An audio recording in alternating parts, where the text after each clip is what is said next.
wabarakatuh.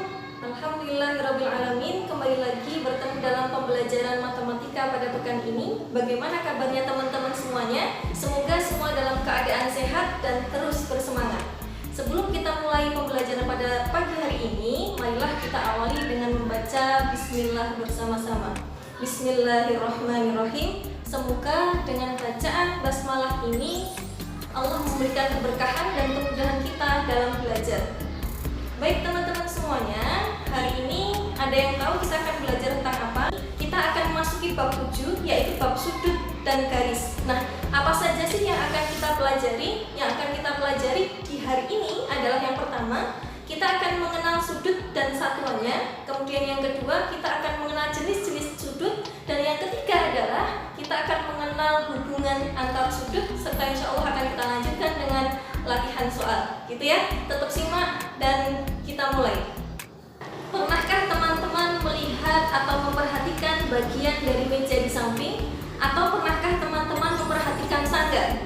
Adakah konsep matematika yang ada di sana? Atau coba perhatikan apa yang sedang dilakukan oleh Bapak di samping. Kira-kira apa yang sedang dilakukan oleh Bapak ini? Ternyata Bapak ini sedang menentukan arah kiblat. Nah, coba teman-teman simak dulu ayat setelah ini. قد نرى تقلب وجهك في السماء فلنولينك قبلة ترضاها فول وجهك شطر المسجد الحرام وحيث ما كنتم فولوا وجوهكم شطره وَإِنَّ الَّذِينَ أُوتُوا الْكِتَابَ لَيَعْلَمُونَ أَنَّهُ الْحَقُّ مِنْ رَبِّهِمْ وَمَا اللَّهُ بِغَافِلٍ عَمَّا يَعْمَلُونَ.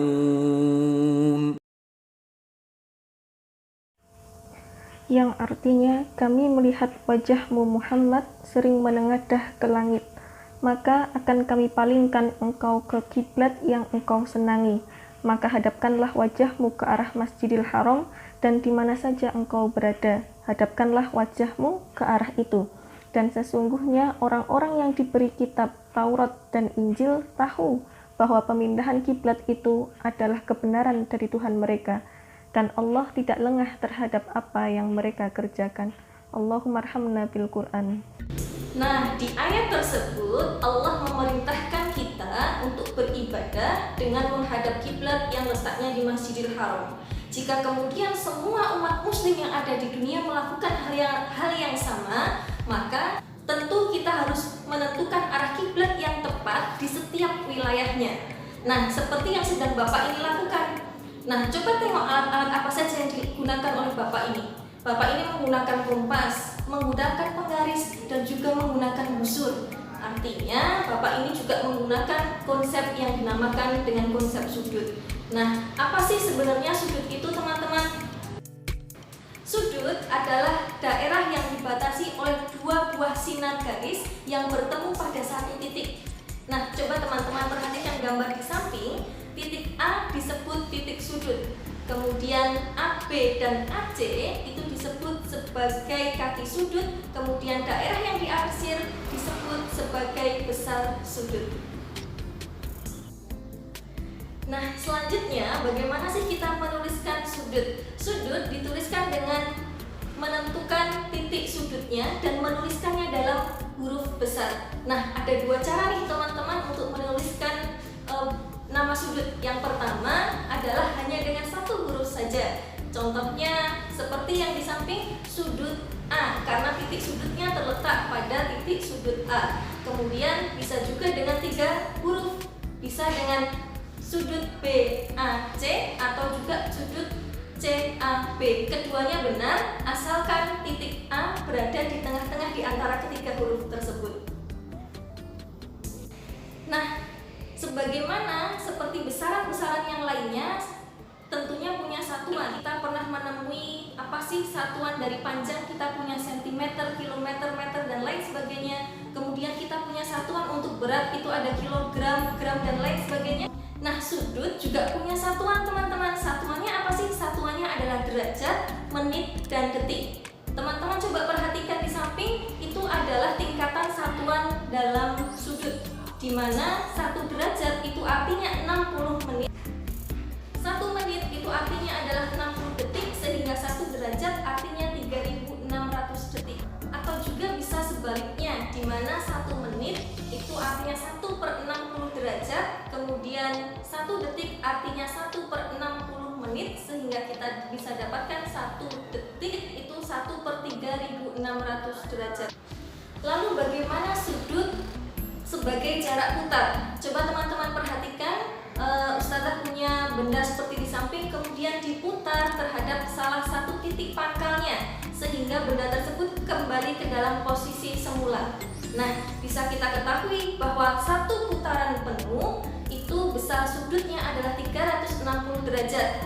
Kemudian setengah putaran besar sudutnya adalah 180 derajat, atau biasa kita sebut dengan sudut lurus. Kemudian seperempat putarannya adalah besarnya 90 derajat, atau biasa kita sebut dengan sudut siku-siku. Lalu apa saja yang termasuk ke dalam jenis-jenis sudut? Ada apa saja ya? Yang pertama ada sudut lancip. Apa sih sudut lancip itu?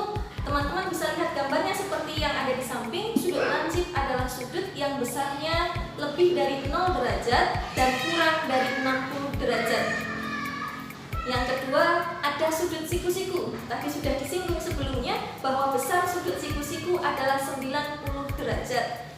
Yang ketiga adalah sudut tumpul. Sudut tumpul adalah sudut yang besarnya di atas 90 derajat dan kurang dari 180 derajat.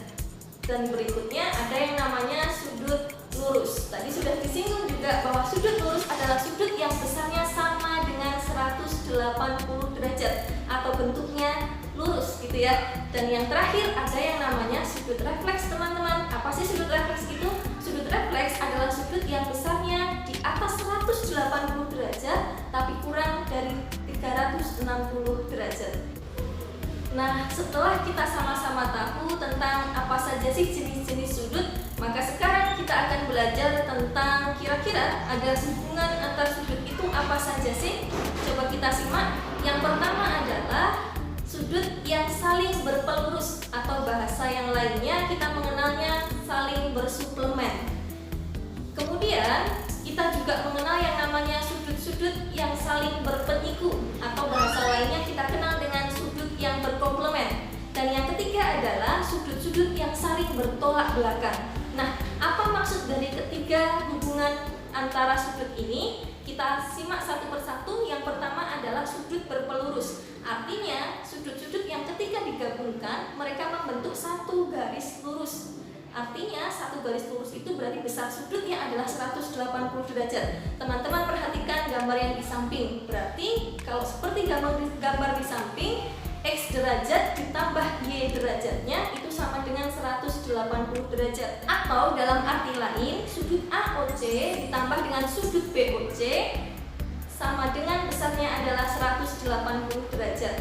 Yang kedua, ada yang disebut dengan sudut yang saling berpenyiku. Apa maksudnya, teman-teman? Yaitu adalah sudut-sudut yang ketika digabungkan mereka membentuk sudut siku-siku yang besarnya 90 derajat. Teman-teman perhatikan gambar yang ada di samping lagi. Berarti kita bisa tahu bahwa sudut AOC ditambah dengan sudut BOC besarnya adalah 90 derajat, atau X derajat ditambah Y derajat. Pada gambar yang kedua besarnya adalah 90 derajat. Nah, yang ketiga teman-teman adalah sudut-sudut yang bertolak belakang. Coba teman-teman lihat gambar di samping, ada dua garis yang saling berpotongan. Nah, di sana membentuk 4 buah sudut, begitu ya. Ada sudut POS, kemudian ada sudut SOQ, ada sudut QOR, dan ada sudut POR. Nah, di sana juga diketahui bahwa sudut-sudut yang bertolak belakang sama besar. Artinya apa? Sudut POS dan sudut ROQ adalah saling bertolak belakang. Berarti sudut POS dan sudut ROQ sudutnya sama besar atau besarnya sama. Kemudian sudut POR dan sudut SOQ itu juga bertolak belakang. Berarti sudut POR dan SOQ besarnya juga adalah sama. Nah, teman-teman, dari yang sudah kita pelajari barusan, kira-kira sudah paham belum? Agar kita sama-sama lebih paham lagi, kita coba ke dalam contoh soal ya. Nah, coba teman-teman perhatikan contoh soal yang akan kita bahas bersama-sama setelah ini. Baiklah teman-teman semuanya, selanjutnya kita akan latihan pada contoh soal ya. Silahkan teman-teman ikuti. Kita mulai soal yang pertama berkaitan dengan tingkatan satuan pada sudut. Nah, soal yang pertama adalah 8,3 derajat itu berapa menit? Tadi teman-teman sudah belajar bahwa 1 derajat itu adalah 60 menit. Maka ketika 8,3 derajat berapa menit? Hasilnya adalah 8,3 dikalikan dengan 60. Nah, hasilnya adalah 498 menit. Berikutnya 9 derajat 36 menit itu berapa derajat? 9 derajat 36 menit itu berapa derajat? Maka kita bisa bentuk sebagai 9 derajat ditambah 36. Ini karena menit dijadikan derajat, maka kita bagi dengan 60. Sehingga hasilnya adalah 9 derajat ditambah 0,6 derajat. Hasilnya 9,6 derajat. Bisa ya teman-teman? Selanjutnya adalah 72 derajat 86 menit 36 detik itu berapa derajat? Menit dan detik. Nah, kita bisa bentuk derajatnya adalah 72 derajat, kemudian ditambah dengan 86 menit. Nah, 86 menit ini sudah melebihi 60 menit ya, sehingga bisa kita bentuk sebagai 60 menit ditambah dengan 26 menit ditambah 36 detik. Sehingga bisa juga kita bentuk 60 menitnya ini diubah ke dalam bentuk derajat, sehingga 73 derajat ditambah 26 menit ditambah 36 detik. Hasilnya 73 derajat 26 menit dan 36 detik. Nah, silahkan teman-teman berlatih pada soal yang ada di pojok kanan bawah, kemudian silahkan hasilnya teman-teman tuliskan pada kolom komentar. Jangan lupa dikasih nama ya. Kita lanjutkan ke soal yang berikutnya. Tentukan nilai dari A. Nah, teman-teman masih ingat tidak? Tadi kita sudah belajar tentang sudut satu putaran penuh. Berapa sih sudut satu putaran penuh? Besarnya adalah 360 derajat ya. Nah, sekarang di sini diketahui ada 3 bagian nih, 2A derajat, 3A derajat, dan 4A derajat. Teman-teman diminta untuk mencari A-nya. Maka jawabnya adalah 2A derajat ditambah 3A derajat ditambah 4A derajat. Hasil totalnya adalah sudut besar sudut satu lingkaran penuh, yaitu 360 derajat. Baik, masih ingat ya dengan aljabar? 2A derajat ditambah 3A derajat ditambah 4A derajat, hasilnya adalah 9A derajat, itu sama dengan 360 derajat, maka A-nya itu sama dengan 360 derajat dibagi dengan 9, A-nya adalah 40 derajat. Oke, 40 derajat ya. Kemudian yang soal nomor 5, kita lanjutkan soal nomor 5. Nah, masih ingat sudut yang seperti ini nih, membentuk garis lurus. Namanya adalah sudut yang saling berpelurus. Berapa besar sudut yang saling berpelurus? Tadi sudah kita bahas, jumlah sudutnya adalah 180 derajat. Maka jika diketahui AOC-nya adalah 105 derajat dan BOC-nya tidak diketahui, maka kita misalkan dengan X, maka kita bisa mencari nilai sudut BOC-nya adalah X derajat ditambah 105 derajat sama dengan 180 derajat ya. Maka bisa kita selesaikan X derajatnya sama dengan 180 derajat dikurangi 105 derajat. Maka kita memperoleh X-nya adalah 75 derajat. Maka besar sudut BOC adalah 75 derajat. Baik, Kita lanjutkan ke soal yang berikutnya. Bisa dipahami teman-teman? Jika ada pertanyaan nanti bisa ditanyakan melalui WhatsApp ya. Nah, perhatikan gambar di bawah ini kemudian tentukan. Yang pertama kita diminta menentukan sudut FOE, yang ini ya, FOE. Nah, bagaimana cara mencarinya? Kita sudah tahu bahwa sudut AOE ini adalah sudut yang besarnya 90 derajat atau sudut siku-siku. Maka kita bisa ketahui juga bahwa FOD itu juga adalah sudut siku-siku. Nah, maka sudut FOE dan sudut DOE adalah saling berpenyiku ya. Saling berpenyiku. Maka kita bisa mencari sudut FOE ditambah dengan sudut DOE yaitu 42 derajat itu sama dengan 90 derajat. Maka kita tahu sudut FOE adalah 90 derajat dikurangi 42 derajat, hasilnya adalah 48 derajat. Maka sudut FOE adalah 48 derajat. Berikutnya adalah sudut AOB. Mana nih sudut AOB? Oh, yang ini sudut AOB. Yang ini teman-teman sudut AOB. Coba teman-teman lihat bahwa sudut AOB bertolak belakang ya, bertolak belakang dengan sudut EOD. Sudut ini AOB bertolak belakang dengan sudut EOD. Masih ingat bahwa sudut-sudut yang bertolak belakang besarnya adalah sama, maka sudut AOB besarnya adalah 42 derajat.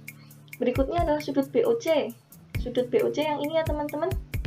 Nah, ternyata sudut BOC itu juga bertolak belakang dengan sudut FOE yang tadi baru saja kita cari. Maka sudut BOC itu besarnya adalah sama dengan sudut FOE yaitu 48 derajat. Mengapa sama? Karena bertolak belakang. Nah, selanjutnya silahkan teman-teman berlatih berapa sih besar sudut BOD dan silahkan tuliskan di kolom komentar dengan nama teman-teman. Selamat belajar teman-teman. Nah, alhamdulillahirrabbilalamin, itu tadi pembelajaran kita pada pagi hari ini. Insya Allah kita lanjutkan di pekan berikutnya, yaitu dengan pembahasan kedudukan dua buah garis. Nah, teman-teman semuanya, jangan lupa tetap terus berlatih dan terus bersemangat. Semoga Allah memberikan kemudahan untuk kita semuanya. Mari kita akhiri dengan hamdalah dan doa kafaratul majlis. Alhamdulillahirrabbilalamin. Subhanakallahumma wa bihamdika asyhadu an la ilaha illa anta astaghfiruka wa atubu ilaik. Wabillahi taufiq wal hidayah. Wassalamualaikum